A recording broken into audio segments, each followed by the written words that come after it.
బట్టి ఈరోజు నువ్వు కూడా విశ్వాసంలో నువ్వు బలపరచబడాలంటే అది ఏదో ఒక్కరోజు నువ్వు దేవుని కొరకు మారడం కాదు.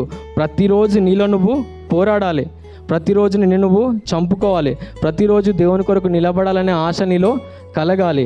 నువ్వు ఎప్పుడైతే ప్రతిరోజు నువ్వు నిలబడాలని చెప్పేసి నువ్వు తీర్మానం తీసుకొని ప్రతిరోజు నిన్ను నువ్వు సమర్పించుకొని జీవిస్తావో అప్పుడే దేవుడు నిన్ను వాడుకుంటాడు. నిజంగా దేవుని విశ్వాసంలోకి రావడం, దేవునిలో మారుమనసు పొందడం అంటే అది ఒక ఆవేశంతో కూడింది కాదు. అంటే చాలామంది వచ్చేవాళ్ళు ఎట్లా వస్తారంటే కొన్ని వాక్యాలు విన్నప్పుడు కానీ ఏమన్నా విన్నప్పుడు కానీ ఆరాధన మంచిగా జరిగినప్పుడు కానీ ఏదైనా అయినప్పుడు ఆవేశంతో వస్తారా?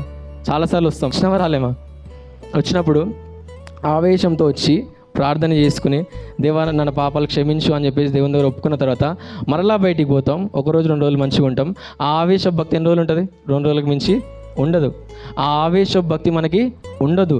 ఏ భక్తి మనకు ఉండాలి? డిసిప్లిన్ భక్తి ఉండాలి, క్రమశిక్షణతో కూడిన భక్తి మనకి ఉండాలి.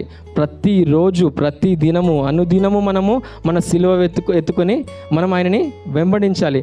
ఏదో ఒక్క రోజుతో ఎండ్ అయిపోయేది కాదు మనం విశ్వాస జీవితం క్రైస్తవంలో ఉండాలంటే. అర్థమవుతున్నాయి నా మాటలు? హల్లెలూయా.